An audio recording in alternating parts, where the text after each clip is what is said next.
Di tahun 1971, Yankee Go Home atau pasukan Amerika angkat kaki menjadi fenomena epik, di mana pemandangan yang terakhir adalah sebuah helikopter terbang membawa dubes Amerika meninggalkan Saigon.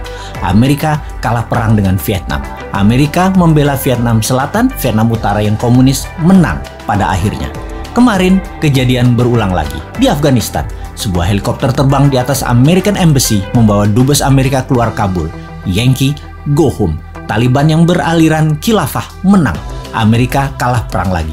Setelah sejak tahun 1991 menguasai dalam tanda kutip Afghanistan. Taliban hanya dalam 10 hari pergerakan bisa menaklukkan Kabul. Taliban dengan kekuatan militernya menguasai Afghanistan.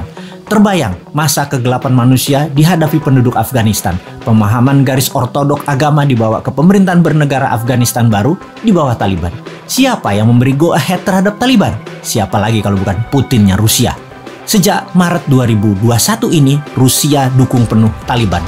Dendam tahun 1991 ketika Uni Soviet ditendang sekutu Amerika menjadikan Rusia terus menarget Afghanistan.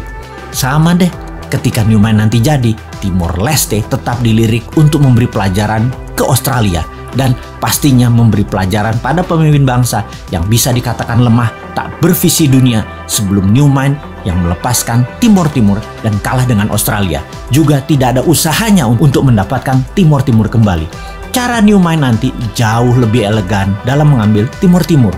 Kita bangun Timor Timur dengan printing money, dengan produksi-produksi Indonesia seperti di kawasan Kek, yang lalu finish produknya kita bangun jalanan, mall, kantor, pusat belanja, jembatan, 1 juta rumah di Timor Timur. Anggap saja Timor Timur itu salah satu Kek atau kawasan ekonomi khusus Indonesia. Pasti panji negara merah putih berdiri lagi di sana. Rusia ambil Crimea, Rusia dukung Taliban, Indonesia ambil balik Timor Leste. Kita tidak pakai alat Tiongkok yang menyedot sumber daya alam Timor Leste. Timor dibangun layaknya provinsi di Indonesia, layaknya kawasan ekonomi khusus di Indonesia.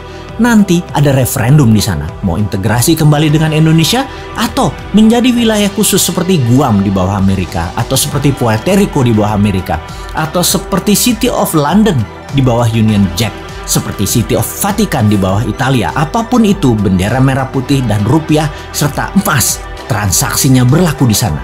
Transaksi emas, ya. Sejak tahun 2025 nanti, ketika genap 1 tahun Newman menjabat, maka emas bisa dipakai sebagai alat tukar resmi. Sekarang belum siap.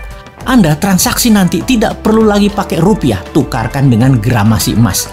Ditarget dalam 3 tahun, 70% transaksi di Indonesia pakai emas. Karena di 30 kawasan ekonomi khusus, termasuk Timor Leste, emas dipakai sebagai alat transaksi.